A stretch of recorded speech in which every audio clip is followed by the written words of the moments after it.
"Get out! I told you I wanted to be left alone." The Duke's voice didn't just echo off the stone walls of Ashford Manor. It shook the dust from the chandeliers. He stood by the fireplace, a towering shadow of rage and grief, pointing a trembling finger at the door. He looked at his young wife with eyes devoid of soul.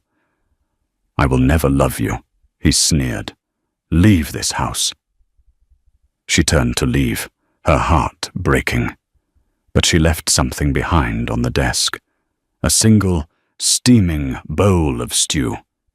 He didn't know it yet, but that one spoonful would bring a grown man to his knees and change the fate of an empire. This isn't a fairy tale. This is the story of how a cold heart was thawed by the heat of a kitchen stove. November 14th, 1889, Derbyshire, England. The carriage wheels groaned against the mud, a sound that mirrored the knot tightening in Isabel Vane's stomach. Through the rain-lashed window, she watched the imposing silhouette of Ashford Manor rise from the mist like a jagged tooth. It was not a home. It was a fortress of grey stone and black iron. "Chin up, Isabel," her father, Viscount Vane, muttered, refusing to meet her eyes. He was fidgeting with his signet ring, the only gold he had left.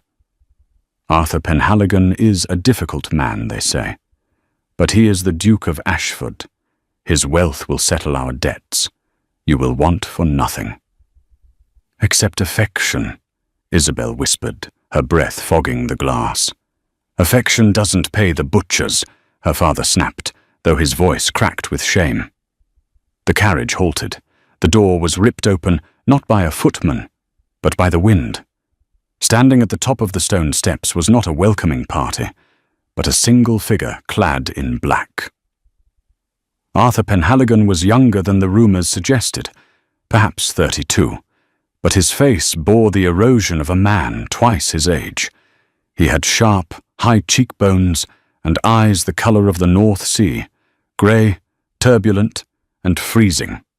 A jagged scar ran from his jawline down into his collar, a souvenir from the Zulu War that polite society pretended not to notice.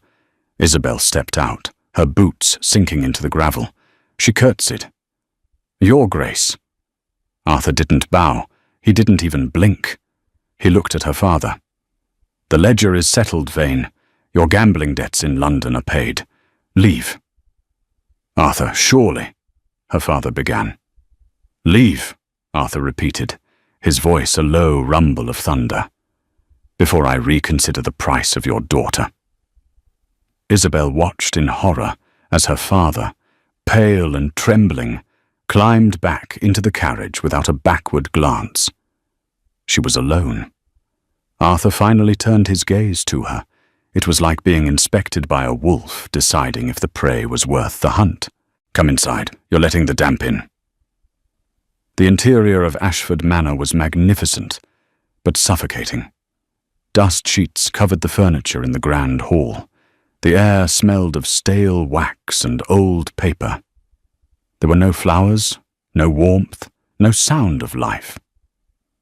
Arthur walked fast, forcing Isabel to run to keep up. He led her not to the master suite, but to a heavy oak door in the east wing. "This is your room," he said, stopping abruptly. He didn't open the door for her. "We will not be sharing a bed. We will not be sharing meals. You are here because I require an heir eventually, and because your father was desperate enough to sell you.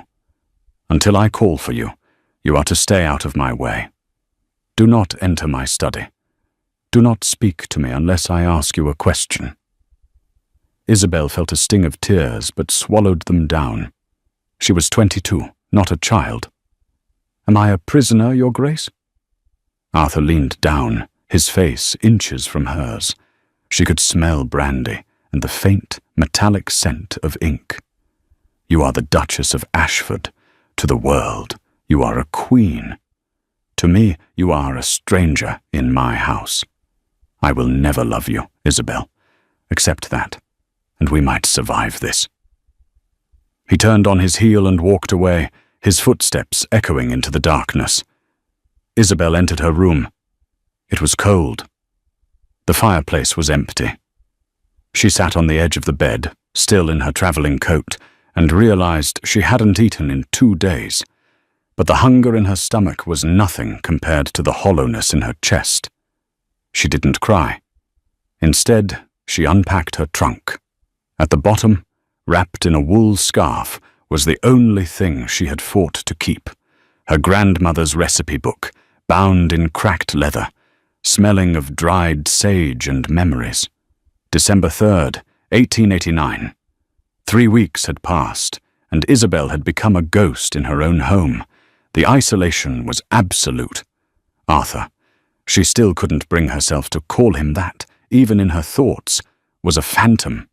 He left before dawn to ride his estates, and returned long after dark, locking himself in his study. The meals served to Isabel in her room were dismal.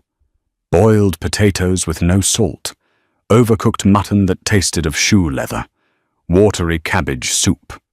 It wasn't that the ingredients were poor. Ashford had vast farms. It was that the food was prepared without care. It was food made by people who hated their jobs. One Tuesday evening, a storm battered the manor, knocking out the gas lamps in the lower corridors. Isabel, shivering despite her shawl, couldn't stomach another plate of cold, grey veal. She grabbed a candle and crept downstairs. The servants' quarters were quiet. The staff usually retired early to the local tavern or their beds, taking advantage of the Duke's lack of supervision. Isabel pushed open the heavy swing door to the kitchens. It was a cavernous space, lined with copper pots that hadn't been polished in years. The hearth was dying, glowing with faint embers. "Who goes there?" a voice croaked. Isabel jumped, nearly dropping her candle. In the corner, sitting on a flour sack, was an elderly woman nursing a bottle of gin. It was Mrs. Gable, the head cook, a woman who, by all accounts, had given up on life about the same time the Duke had. "It is I, Isabel," she whispered. Mrs. Gable squinted. "The new missus. Come to complain about the gristle. Tell his grace to fire me. I don't care. Nothing grows in this house anyway." Isabel looked at the woman, seeing not laziness, but profound depression. The mood of the master infects the household. "I didn't come to complain," Isabel said softly. She set the candle down on the butcher block. "I came to cook." Mrs. Gable laughed, a dry, hacking sound. "A lady? Cooking? You wouldn't know which end of a knife to hold." Isabel didn't reply. She walked to the pantry. It was a mess, but the bounty was there. Fresh onions from the cellar, carrots still covered in earth, a side of venison hanging in the cold room. She rolled up the silk sleeves of her nightgown. "Mrs. Gable, do you have any red wine? And time?" For the next hour, the kitchen transformed. Isabel didn't just cook. She conducted a séance. She revived the dying fire. She chopped vegetables with a rhythmic precision that silenced Mrs. Gable's drunken murmurs. She seared the venison in a cast-iron skillet until the crust was dark and caramelized, then deglazed the pan with the wine, scraping up the brown bits. The fond, the soul of the dish. She added beef stock, a handful of juniper berries, and her secret touch, a single square of dark chocolate she had saved from her journey, and a strip of orange peel. The aroma began to drift through the drafty corridors. It was a smell that hadn't existed in Ashford Manor for a decade. It smelled of safety. It smelled of home. Mrs. Gable sat up, the gin forgotten. "My God," she whispered. "What is that?" "Venison stew," Isabel said, tasting the sauce. She added a pinch more salt. "It needs crusty bread." Just as she was ladling a bowl for herself and Mrs. Gable, the service bell rang violently above the door. The study. Mrs. Gable went pale. "He's awake. He smells it. He'll be furious. He hates smells. He hates noise." Isabel looked at the bell, then at the steaming pot. A reckless courage seized her. "I'll take it up," Isabel said. "He'll throw you out," Mrs. Gable warned. "He already has," Isabel replied. She arranged a tray, a deep bowl of the dark, glossy stew, a chunk of bread toasted on the fire, a glass of the same heavy red wine. She walked up the back stairs, her heart hammering against her ribs. She reached the double mahogany doors of the study. She didn't knock.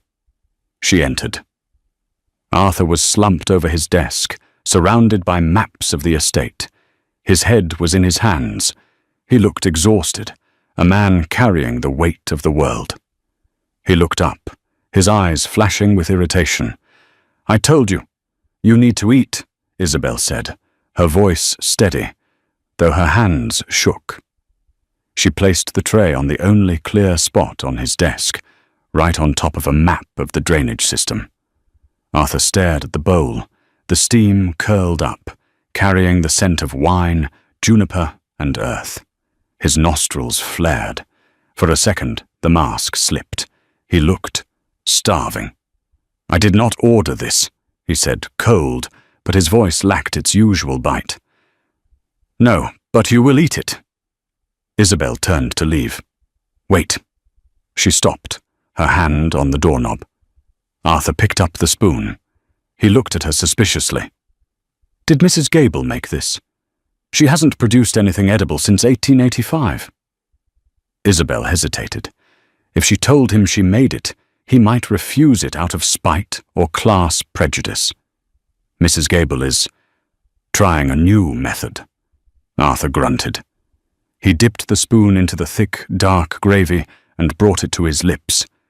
Isabel watched, holding her breath. He froze. The flavor exploded in Arthur's mouth. It was rich, complex, and deeply savory, with a strange, dark bitterness from the chocolate that perfectly cut through the gamey meat. It was warm. It tasted like a memory he couldn't quite place, a memory of a time before the war, before the betrayal, before he became the monster of Ashford. He swallowed. He took another spoonful, then another, faster this time. He tore a piece of bread and mopped up the sauce, eating with a voracious intensity that shocked him. He finished the bowl in silence. He sat back, blinking, as if waking from a trance. The warmth spread from his stomach to his frozen fingertips. He looked up at Isabel. For the first time, he actually saw her. The flour smudge on her cheek, the rolled-up sleeves, the firelight reflecting in her eyes. "Tell Mrs. Gable," he said, his voice gruff. "That is acceptable. She may make it again." Isabel curtsied deep to hide the small, triumphant smile playing on her lips. "As you wish, Your Grace." She left the room. As the door clicked shut, she heard the scrape of the spoon against the bottom of the empty bowl, searching for one. Last drop. January 1890. The lie had taken on a life of its own. For the next month, Isabel lived a double life. By day, she was the silent, invisible Duchess, reading in the library or walking the frozen gardens. But by late afternoon, she descended into the kitchens, transforming into the true master of the house. Mrs. Gable had become a conspirator. The old cook, reinvigorated by Isabel's passion, and the fact that Isabel did 90% of the work, began to clean the kitchen. She polished the copper. She ordered fresh spices from London.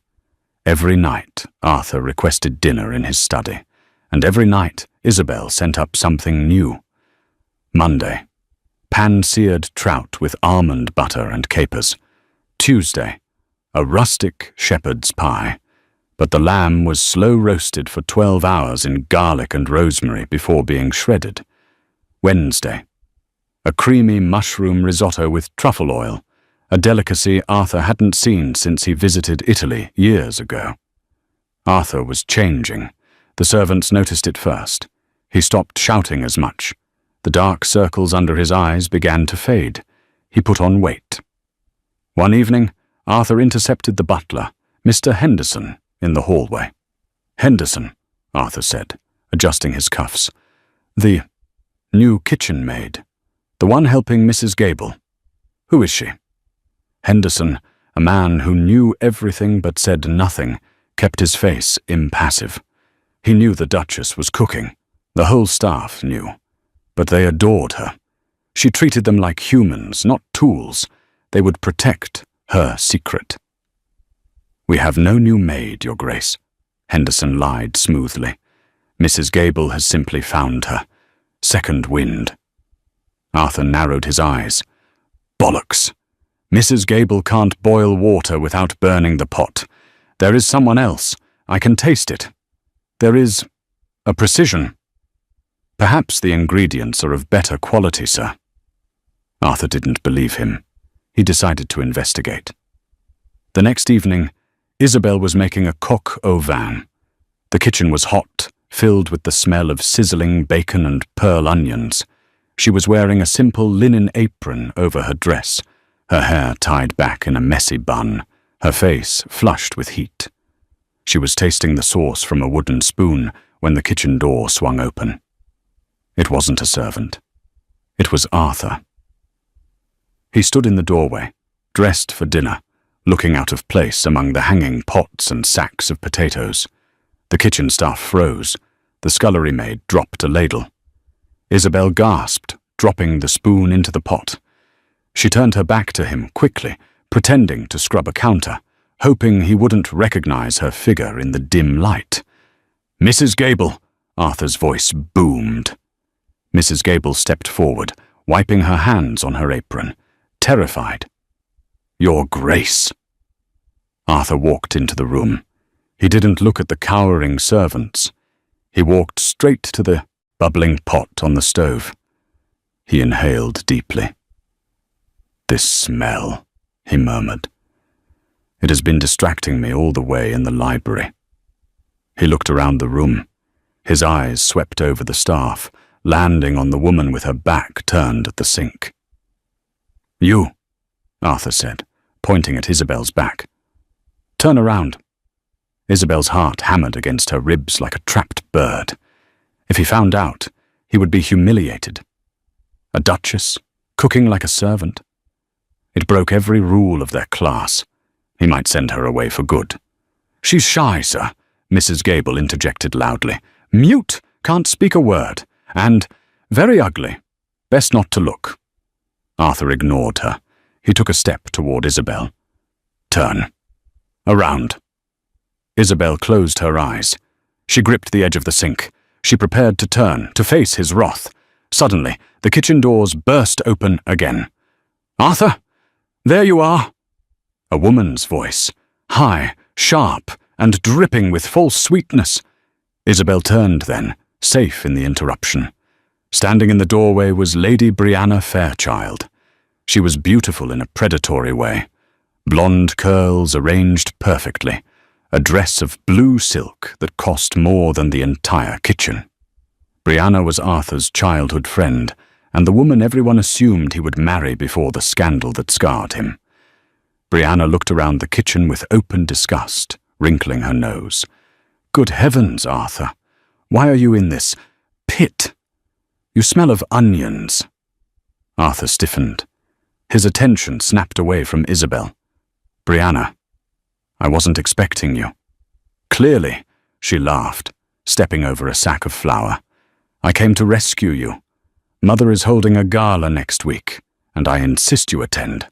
You've been rotting in this house for too long." She walked up to Arthur and placed a hand on his chest, a gesture of familiarity that made Isabel's stomach churn. "Come away, Arthur," Brianna cooed. "Let the servants do their work. You don't belong here."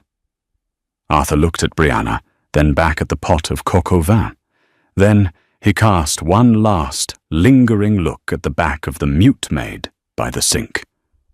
"Fine," Arthur said, his voice cold again. "Let's go." They left. Isabel sagged against the sink, trembling. "That was close," Mrs. Gable exhaled. "That witch Brianna. She's poison, that one." Isabel looked at the door where they had vanished. A strange fire lit up inside her. It wasn't fear anymore. It was jealousy and anger. "She says I smell of onions," Isabel whispered. She picked up the wooden spoon. "I'll show him what onions can do." February 14th, 1890. Brianna didn't just visit. She invaded. She invited herself to stay at Ashford Manor for a week to help Arthur re-enter society. The house became a battlefield. Brianna criticized everything: the curtains, the dust, and most of all, Isabel.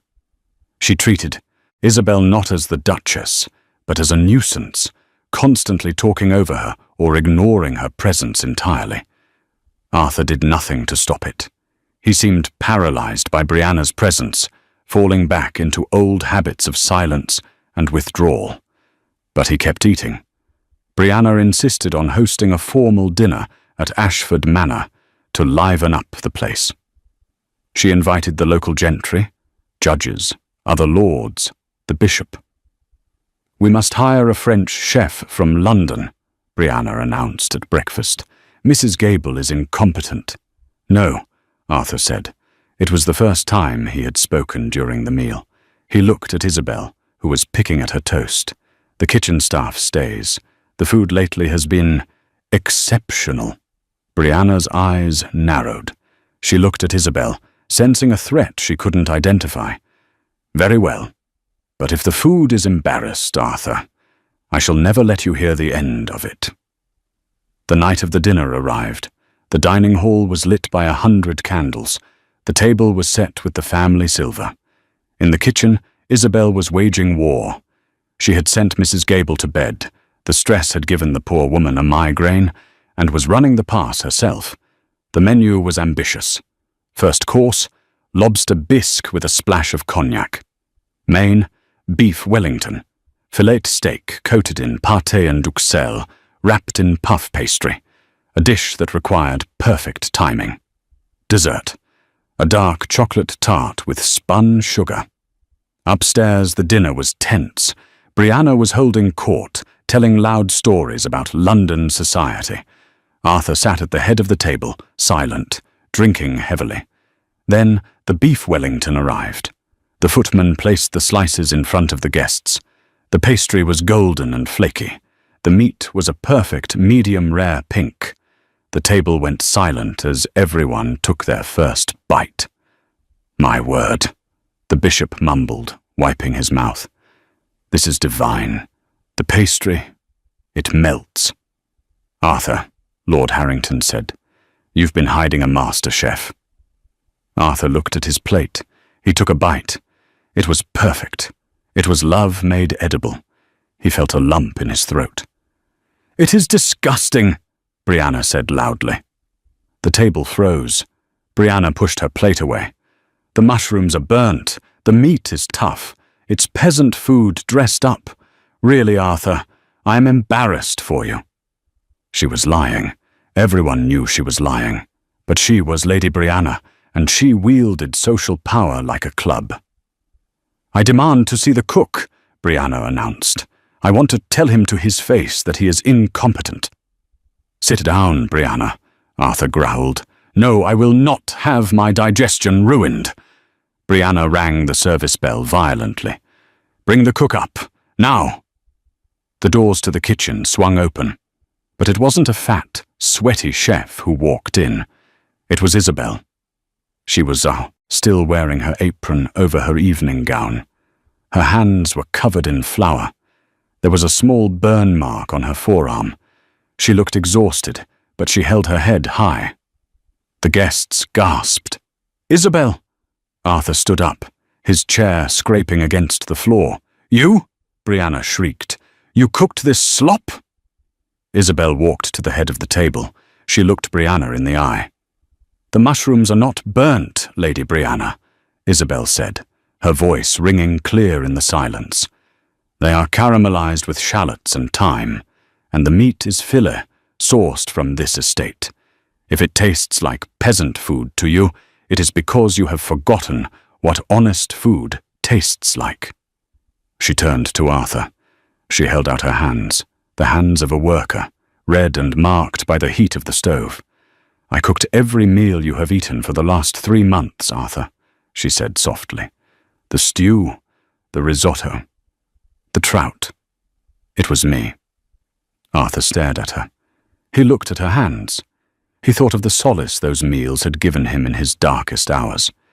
He realized that while he had been treating her with cold contempt, she had been sustaining him.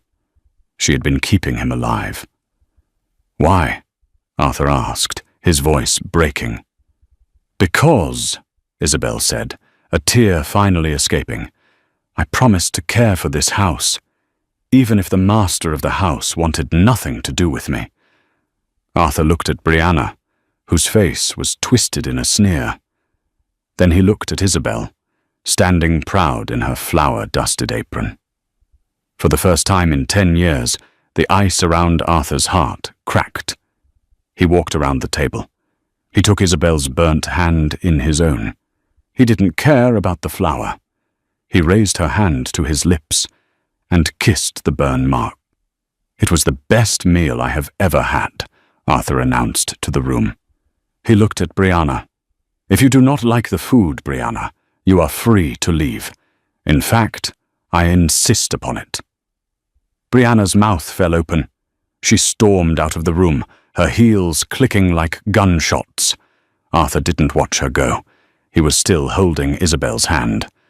"Sit," he said gently, pulling out the chair next to him. "You must be hungry." March 1890. The morning after the dinner party, the dynamic of Ashford Manor shifted, though it was as fragile as spun sugar. Arthur did not banish Isabel from the kitchen. Instead, he did something far more shocking. He joined her. It began on a rainy Tuesday. Isabel was deep in the rhythm of kneading dough for brioche. It was a physical, demanding task, requiring her to slam the heavy, butter-laden dough against the marble slab. She heard the door click. She didn't look up, assuming it was Mrs. Gable. "You look like you are trying to murder that dough." Isabel froze. She looked up to see Arthur leaning against the doorframe. He was not in his usual stiff suit. He was wearing shirt sleeves, his collar unbuttoned, his suspenders hanging loose. He looked younger, softer. "It requires aggression, Your Grace," she said, wiping a strand of hair from her forehead with a floury wrist. "To develop the gluten." Arthur walked into the room. The kitchen, once a place he avoided like a plague ward, now seemed to pull him in. "Show me." Isabel blinked. "Show you. How to bake. Show me what you do. Show me how you create comfort." He rolled up his sleeves. His forearms were strong, corded with muscle and scarred from his time in the cavalry.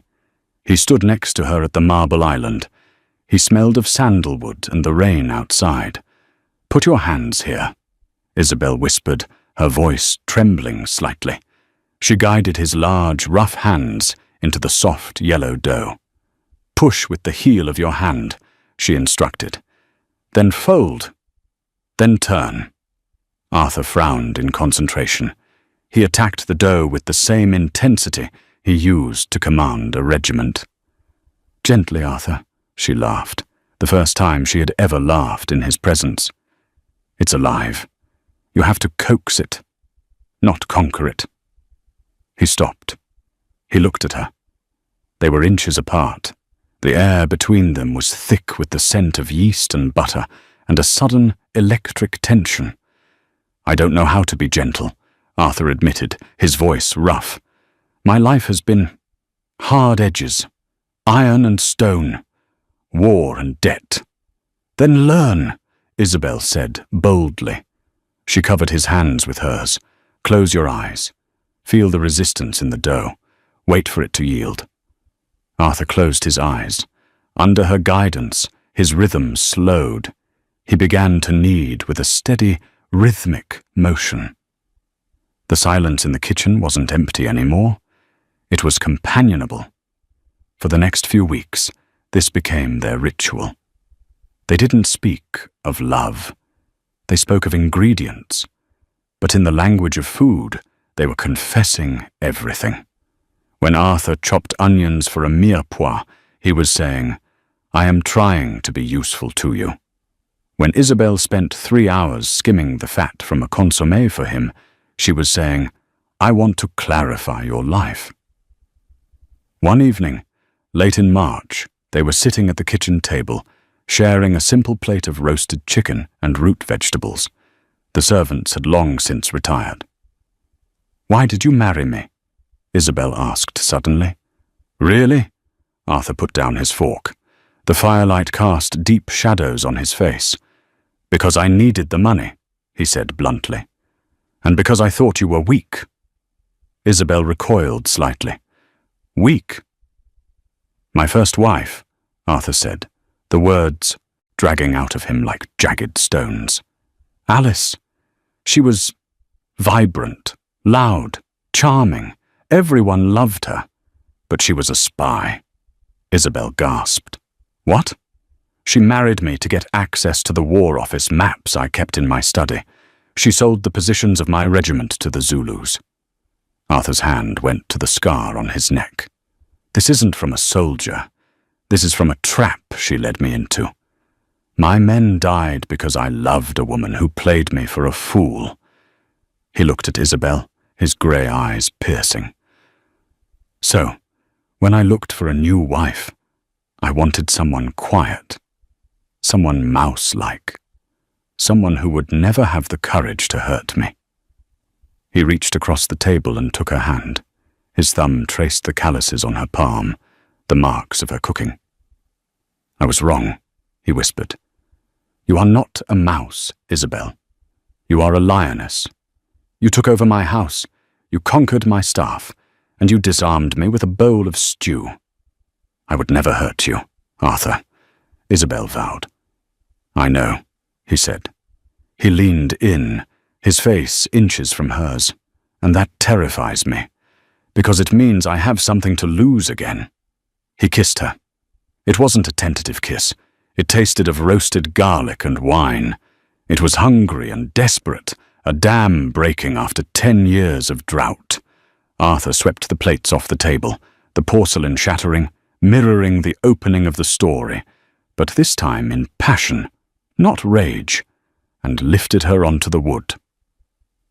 That night, the Duke of Ashford didn't sleep in the East Wing, and for the first time in a decade, the nightmares didn't come.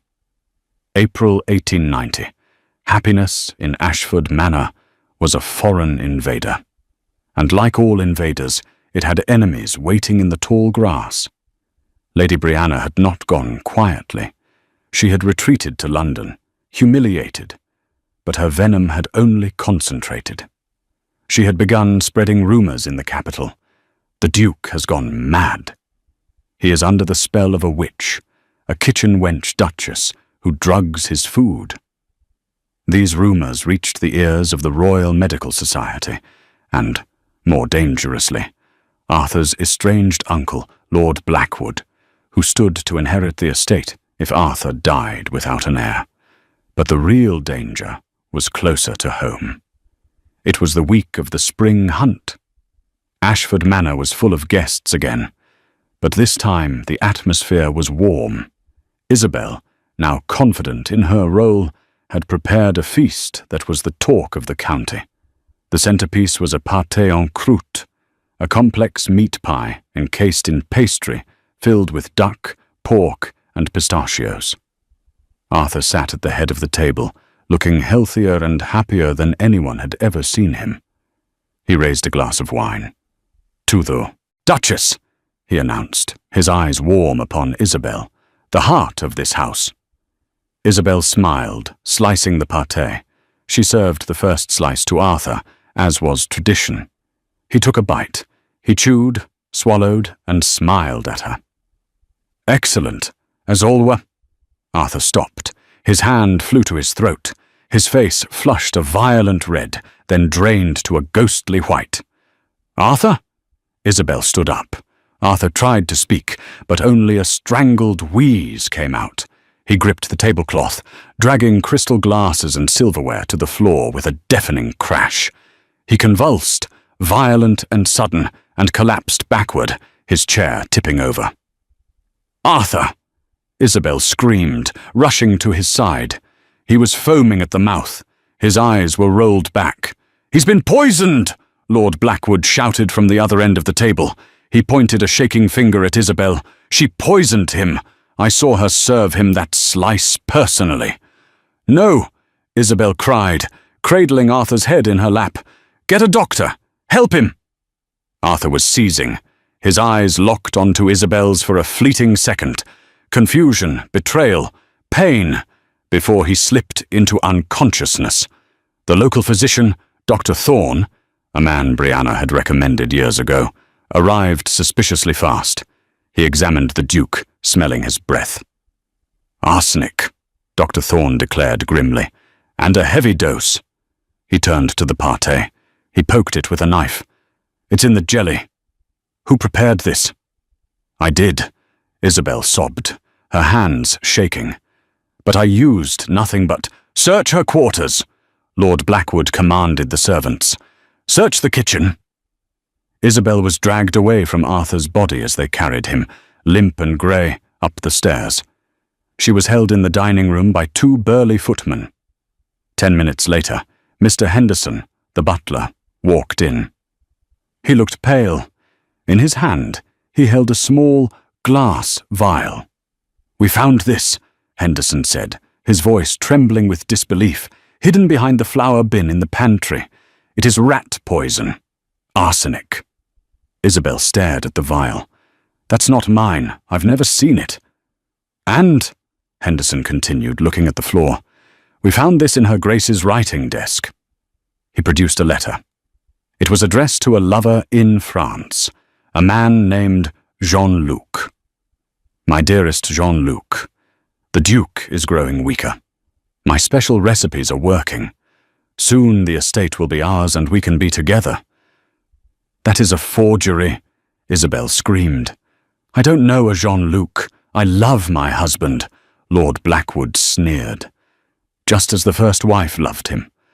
Arthur has a talent for picking traitors. Lock her in the cellar. The constable will be here in the morning to charge her with attempted murder." "Let me see him," Isabel fought, kicking and screaming. "He needs me. I can save him. I know what he ate." "You have done enough," Blackwood spat. Isabel was dragged down the very stairs she had once climbed with a tray of stew. She was thrown into the wine cellar, cold, damp, and dark. The heavy iron door slammed shut. The key turned. Isabel sat in the darkness, the smell of damp earth filling her nose. She didn't cry for herself. She cried because she knew Arthur was dying upstairs, believing she had betrayed him. Just like Alice. The next morning, Arthur was in a coma. His breathing was shallow, his skin waxy. Dr. Thorne stood by the bed, shaking his head. "He will not last the night," the doctor told Lord Blackwood. "The arsenic has shut down his kidneys." Blackwood nodded, trying to hide his satisfaction. "Tragic. I will begin the preparations for the funeral, and the trial for the Duchess." Down in the cellar, Isabel was pacing. She had analyzed the meal in her head 1,000 times. The flour, the duck, the spices. None of it was poisoned. She had tasted everything as she cooked. Wait. She stopped. The pistachios. She hadn't tasted the pistachios. They had come in a sealed jar, a gift sent from London just that morning, a gift addressed to the chef of Ashford Manor. She hadn't questioned it, but now in the dark she remembered the seal on the jar. It wasn't a grocer's seal, it was a crest she had seen once before on a handkerchief Brianna had dropped. The crest of the Fairchild family. Brianna. Isabel banged on the door. "Let me out, I know what it is. Let me out!" Silence. She needed to escape. She looked around the cellar. It was lined with wine racks. There were no windows. The door was solid oak. But there was a dumbwaiter. It was a small service shaft used to haul wine bottles up to the pantry. It was narrow, dark, and covered in cobwebs. It hadn't been used in 50 years. Isabel looked at the small opening. She was slender. If she exhaled, if she squeezed. She hoisted herself into the wooden box. It groaned under her weight. The ropes were old and frayed. She grabbed the pulley rope with her bruised hands and began to pull. Inch by inch, she hauled herself up into the black throat of the house. The strain was agonizing. Her muscles burned. Splinters tore at her dress and skin. For Arthur. She pulled. She reached the pantry level. The hatch was latched from the outside. She kicked it. Once. Twice. "Who's there?" A voice. It was the scullery maid, Daisy. "Daisy!" Isabel hissed through the crack. "It's me! Open the hatch!" "Your Grace? They said you're a witch." "I am not a witch. I am your chef. Did I ever treat you unkindly? Open the door, Daisy, or the Duke dies." There was a pause. Then the sound of a latch sliding. Isabel tumbled out onto the pantry floor, covered in dust and spiderwebs.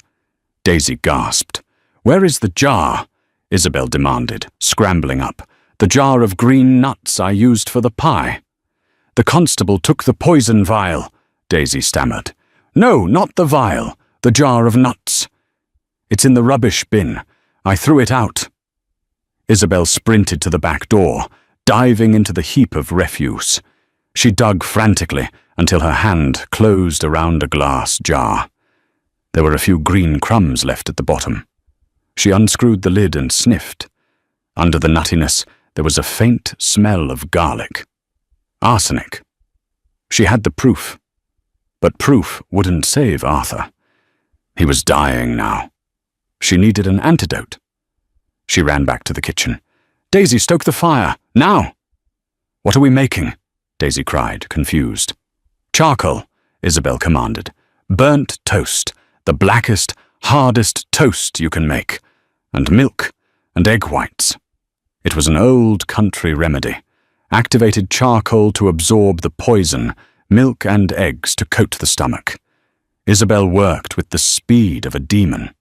She scorched the bread until it was pure carbon, pulverized it into a powder, and whipped it into the milk. It looked like sludge. It looked like death. But it was life. She grabbed the pitcher and ran for the stairs. She reached the master bedroom.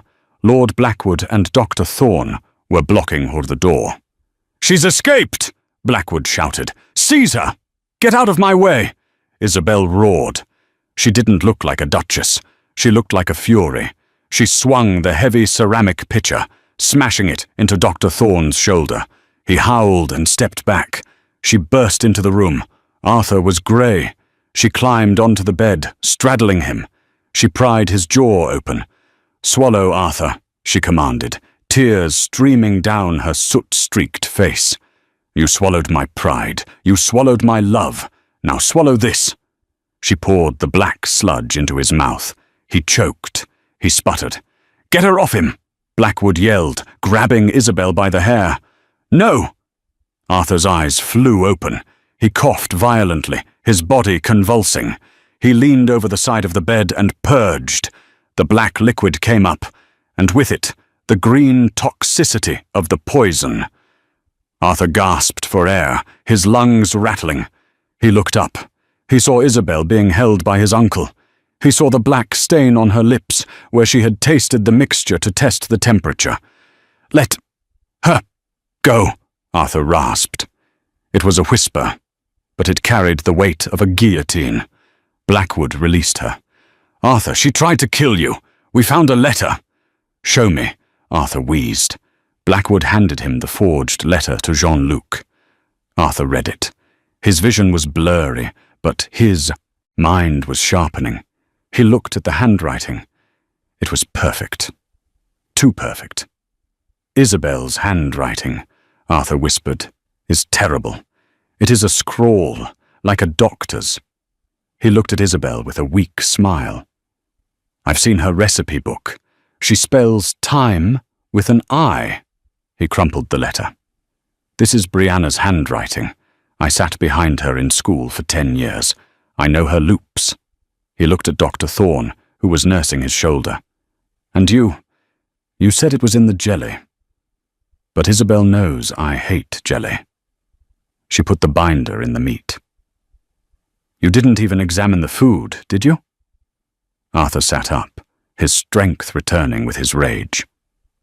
"Get out," Arthur said to his uncle and the doctor, "before I have you hunted down like foxes." They fled.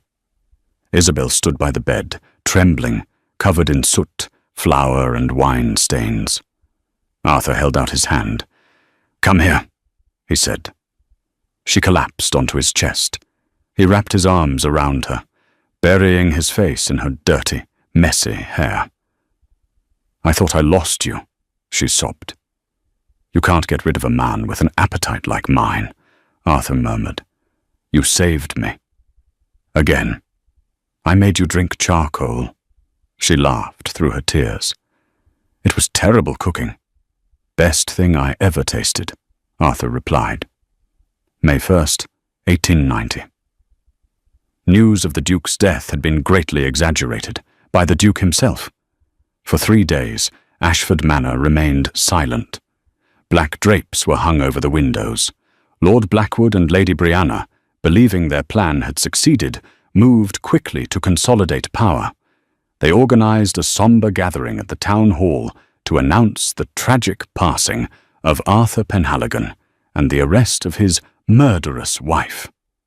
Brianna wore black silk, though her eyes were bright with triumph. She stood at the podium addressing the local magistrate and the gathered gentry. "It is with a heavy heart," Brianna declared, dabbing at dry eyes with a lace handkerchief, "that we must accept the evil that festered in Ashford Manor. Isabel Vane was not a duchess. She was a predator. And poor Arthur, he was too weak to see it." "He was not weak," a voice boomed from the back of the hall. "He was merely hungry." The heavy oak doors swung open. A collective gasp sucked the air out of the room. Standing there, leaning on a cane but looking very much alive, was Arthur Penhaligon, and on his arm, dressed not in prison rags but in a gown of deep crimson velvet, was Isabel. Brianna dropped her handkerchief. Lord Blackwood knocked over his water glass. "Arthur?" Brianna whispered, her face draining of colour. "But—" "The doctor said—" "The doctor," Arthur said, his voice cutting through the silence like a carving knife, "has confessed. He preferred the idea of prison to the alternative, of facing me in a duel." Arthur walked down the centre aisle. The crowd parted like the Red Sea. He stepped up to the podium, towering over his uncle and his former childhood friend. "You wanted to know the truth of my house," Arthur addressed the crowd. "You were told my wife poisoned me. The truth is, she saved me. Twice. Once from starvation of the soul, and once from the poison administered by this woman." He threw the jar of pistachios onto the table. It shattered, scattering the green nuts and glass shards. "Arsenic," Arthur declared, "traced back to an apothecary in London, patronized by the Fairchild family. We have the receipt." Brianna began to tremble. "It's a lie. He's delirious." "And this," Arthur continued, pulling out the forged love letter. "A forgery. My wife does not write in loops, Brianna. She writes in sharp angles, and she does not know a Jean-Luc. The only French she knows is beurre blanc and mirepoix." He turned to the magistrate. "Constable, arrest Lord Blackwood for conspiracy to commit murder. As for Lady Brianna—" Arthur looked at her. He didn't see the girl he once played with. He saw a stranger. "I will not hang you," Arthur said softly, so only she could hear. "That is too quick. You crave status. You crave admiration. You will be stripped of your titles. You will be exiled from society. You will live in a cottage on the edge of the moor, and you will cook your own meals, scrub your own floors, and no one will ever speak your name again." Brianna screamed as the guards took her arms. It was a raw, ugly sound, the sound of a facade crumbling. As they dragged the conspirators away, Arthur turned to Isabel. He didn't care about the hundreds of eyes watching. He took her face in his hands. "Let's go home," he said. "I believe there is a bread dough rising that needs our attention." December 24th, 1895, 5 years later. Ashford Manor was unrecognizable. The grim fortress of grey stone was now covered in ivy. The windows glowed with golden light. But the biggest change was the smell. If you stood at the gates of the estate, even in the dead of winter, you could smell cinnamon, roasting goose, and caramelized apples. The kitchen was no longer the domain of servants alone. It was the heart of the house. Arthur, now 40 years old, sat at the large wooden table.